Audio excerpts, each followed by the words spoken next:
Ganpati recording studio Hajipur.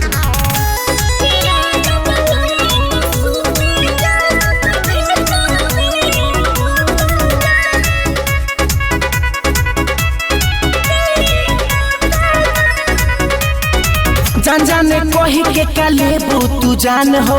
कहिया तू हमके करबू नेवान हो हाँ हो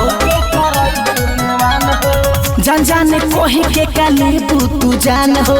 कहिया तू हमके करबू नेवान हो सुना बोला बोला कबले तुहारे पूतेगा पूतेगा पिया जब लोई का सूतेगा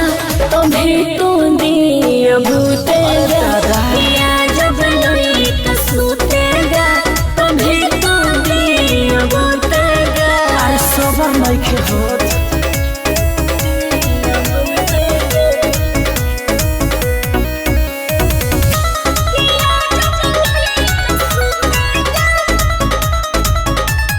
सुना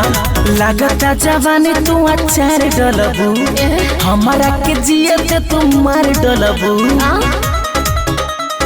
ऐसा बात अरे हाँ हो काहे खातिर ढेर पगलाइल बड़ हो ओही खातिर ढेर तू धधाइल बड़ हो अरे अब चाट के मर जा ऐसे करबू तो दिल हमार टूटेगा टूटेगा पिया जब लोई का सूतेगा तुम्हें तो दिया भूतेगा पिया जब लोई का सूतेगा तुम्हें तो दिया भूतेगा आई पावर हाउस ब्लास्ट हो जाए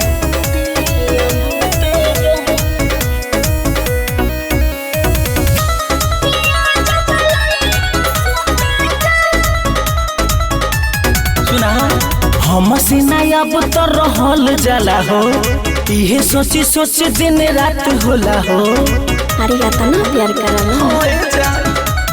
नीरमल पे जाए बर्दाश्त करो हो बबुआ सोके तो थोड़ा लाइट करो हो आई है आसे में खटिया टूटेगा टूटेगा लगा ला पिया जब लोई का सूतेगा तुम्हें तो दिया भूतेगा पिया जब लोई का सूतेगा तुम्हें तो दिया भूतेगा अरे की लगाओ अंदर आओ